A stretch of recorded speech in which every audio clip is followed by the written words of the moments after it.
Salut à tous, j'espère que vous allez bien. On se retrouve pour cette petite vidéo, vous me direz inhabituelle sur la chaîne, mais pour parler d'un événement majeur dans l'histoire du cinéma français, en tout cas un événement qui fait beaucoup parler, Astérix et Obélix, l'Empire du Milieu. Alors oui, j'ai fait ma part, j'ai sauvé le cinéma français et j'ai payé ma place pour aller voir ce film au cinéma. D'ailleurs, je sors tout droit de la salle de cinéma et je voulais débriefer de cet objet cinématographique dont j'ai été témoin, parce qu'il faut quand même qu'on en parle. Alors, ce sera pas une critique, hein. Souvent, on écrit critique dans le titre, hein, mais c'est juste pour faire du putaclic, comme c'est écrit d'ailleurs dans le titre. Là, non, on va plutôt se poser des questions. Hein. Pourquoi ? Comment ?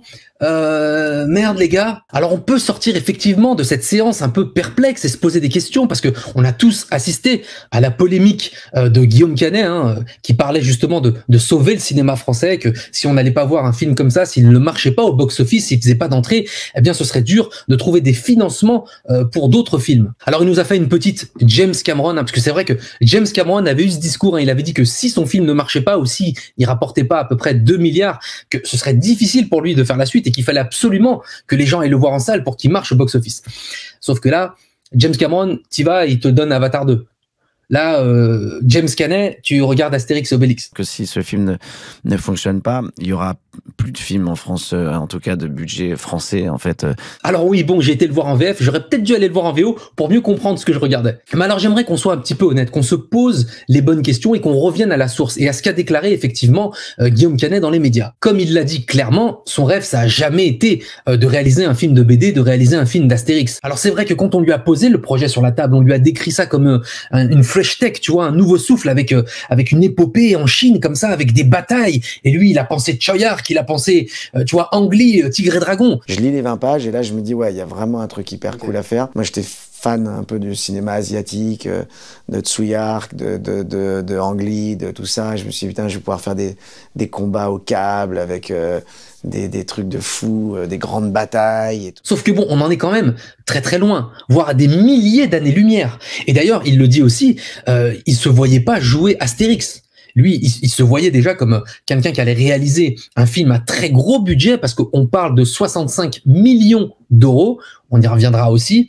Et donc, il se dit, bon voilà, je vais avoir énormément de taf, il y a un énorme casting, on va y revenir aussi. Je peux pas avoir effectivement les deux casquettes, ça va être trop compliqué, mais il arrive à se faire convaincre par les producteurs de vraiment interpréter ce rôle. Et puis du coup, il propose aussi à son pote Gilles Lelouch d'interpréter Obélix. Et encore une fois, lui-même l'admet au départ, hein, il disait qu'au début, avec Lelouch, il faisait du mauvais clavier et du mauvais Depardieu et que ça ne fonctionnait pas. Moi, je lui dis, non, mais c'est pas possible, je peux pas jouer et réaliser le film, c'est trop de boulot. Mais à chier, comme c'est pas possible. Lui, il faisait du sous Depardieu, moi, je faisais du sous clavier. Et au final, est-ce que ça fonctionne à l'écran? Est-ce qu'on retrouve cette alchimie qu'il y avait avec Clavier et Depardieu, hein, les Astérix originaux? Pas vraiment. Et puis j'ai envie de dire, moi, les derniers Astérix que j'ai vus, que j'ai kiffé au cinéma, c'est les Astérix d'animation, de Astier. C'est des tueries. Et là, en plus, on va te sortir un casting improbable, des influenceurs, des chanteurs, des youtubeurs, des acteurs, de très bons acteurs aussi. Mais on te mélange tout ça dans la marmite et il n'y a pas de potion magique. Et il y en a, malheureusement, c'est catastrophique. Enfin, je veux dire, c'est juste pas possible de voir ça à l'écran. Et c'est limite, tu es en train de te dire que s'ils avaient donné le film à la bande à Fifi, à la show, eh ben, ils y seraient allés à fond, tu vois. Là, ça manque d'âme un petit peu. Alors, je dis pas que Guillaume Canet a pas mis ses tripes et son âme dans ce film, mais en tout cas, ça manque clairement d'enjeu. Ça manque clairement d'ampleur. Il n'y a rien. Et pourtant, le budget est là. D'ailleurs, cette polémique, hein, pour y revenir rapidement, quand tu dis à ton public qu'il faut aller voir le film parce qu'il faut sauver le cinéma français, ok, on joue le jeu, on y va. Mais mec, en ce moment, les Français, ils essayent de mettre de la bouffe dans leur frigo, ils essayent de mettre du carburant dans leur bagnole, de payer les factures de gaz et d'électricité, c'est très compliqué. Donc, quand on va au cinéma et qu'on voit ça, tu te dis non, on se fout de ta gueule. Où est passé l'argent? Parce que pour revenir rapidement sur les batailles et cette grande épopée chinoise, il y a pas de bataille, il y a pas d'épopée, il se passe rien. C'est même pas un film d'aventure, ce sont des tableaux comme ça, dans des décors qui ressemblent plus au parc Astérix, effectivement, ou à Walibi, que un vrai set de cinéma et des décors grandeur nature. Et les SFX, ils sont catastrophiques. Hein, d'ailleurs, pendant le climax, hein, à la fin, la grande bataille, il y a des effets spéciaux. Je veux dire, Alain Chabat à côté, Astérix Mission Cléopâtre, c'est un chef-d'œuvre. Je l'ai revu parce qu'il est passé dernièrement à la télé. Je voulais me remettre dans le bain, tu vois, parce que je suis pas un grand fan non plus, mais je voulais le revoir et j'ai rigolé parce que voilà, il y avait un savoir-faire. Mais je veux dire, en termes d'effets spéciaux, je vois pas le gap entre Astérix et Obélix Mission Cléopâtre et Astérix et Obélix l'Empire du Milieu. Il y a un problème. Et pourtant, il y a du pognon. Il y a des gens qui savent bosser. Et moi, vous savez que sur la chaîne, je respecte énormément les artisans. Je suis un fan de cinéma en tout genre. Vous savez même que je défends le studio Asylum. Et donc, dès qu'on te présente un blockbuster français avec 65 millions d'euros et que tu nous expliques qu'il faut aller sauver le cinéma français, sinon ça peut avoir des conséquences catastrophiques, ce qui est catastrophique, au final, c'est l'œuvre qu'on vient de voir. Et c'est super dommage. Alors, loin de moi l'idée, encore une fois, tout à l'heure, j'ai fait la comparaison avec Avatar 2, mais bien entendu, toute proportion gardée. Toute proportion gardée. Mais je veux dire, il faut aussi que tu délivres la marchandise quand tu tiens de tels propos. Parce que tu sais que tu vas être attendu au tournant. Et puis le casting, quoi. D'ailleurs, je comprends qu'au départ, Guillaume Canet a eu le recul de se dire non, je pourrais pas jouer Astérix, j'aurais trop de taf. Bah, effectivement, au final, on a réussi à le convaincre. Mais au final, ça le fait pas du tout. Guillaume Canet en Astérix, c'est non, ça marche pas. Gilles Lelouch, qui est un super acteur, pour le coup, s'en sort bien. Hein, il chausse les chaussures de Depardieu et il s'en sort très bien. Il y a d'ailleurs même dans la tessiture de voix, les intonations, on sent qu'il essaie de se rapprocher de la composition de Depardieu dans le rôle d'Obélix. Jérôme Commandeur, bon, il nous fait du Jérôme Commandeur, ça passe. Cassel, franchement, ça le fait en César. Moi, j'aime bien. Bon, alors José Garcia, lui, c'est le boss. Franchement, je pense que c'est lui qui s'en sort le mieux dans le film. Bon, Marion Cotillard, je dirais rien parce que c'est juste le rire de Cléopâtre. C'est juste pas possible. Hein. Je veux dire, Monica Bellucci, elle est inoubliable en Cléopâtre à côté. Bon voilà, en même temps, on la voit pas beaucoup. Voilà, elle est venue. Marion Cotillard, on l'a vu dans d'autres films. Voilà, elle sait jouer, mais là, ça le fait pas non plus. Et ensuite, on a plein d'autres petits rôles comme ça, des guests qui viennent se greffer. C'est une catastrophe. Big Flo et Oli. C'est une catastrophe. McFly et Gepetto, c'est une catastrophe. Bounaïmin, catastrophique. Mec, reste dans le stand-up, frérot. C'est catastrophique, ce mec. C'est pas possible. Orelsan, non mais il faut même pas en parler, c'est à oublier direct. Jonathan Cohen, lui, il s'en sort bien, il fait du Jonathan Cohen. Moi, il a tendance à me faire rire. Et là, voilà, pour le coup, il fait du Jonathan Cohen. Non, je crois que le vrai problème, au-delà du talent de tous ces acteurs, bon, et tous ces guests, hein, parce qu'on sait très bien qu'il y a des guests qu'on n'a pas du tout, mais il y a quand même de très très grands acteurs du cinéma français. Je crois que le vrai problème, excusez-moi, c'est la mise en scène, qui est quasi inexistante. Il n'y a pas de direction d'acteur. Je pense que Guillaume Canet, il n'a pas pu diriger les acteurs, ou du moins comme il le voulait. Genre, tu regardes Les Petits Mouchoirs et tu regardes, ou alors, il sait pas diriger des acteurs quand il s'agit de comédie. Parce que là, c'est juste pas possible. Et pourtant, des éléments de comédie, on en retrouve dans son cinéma. Et il le fait bien. Mais là, il a pas pu faire, là, il n'y a pas de direction d'acteur. Je veux dire, c'est pas possible. Et les scènes d'action, les chorégraphies, mon Dieu, il parlait de Choyark, de Tigre et Dragon. Mais c'est même pas qu'on est à des années-lumière. On n'est même plus dans la caricature. On n'est même plus dans la parodie. C'est nul. Je veux dire, c'est nul. Il n'y a pas d'âme, il n'y a rien. Alors, on voit que, par exemple, l'interprète de Tantan, qui fait du kung-fu, qui a quelques notions, j'imagine, mais qui n'est pas mise en valeur du tout.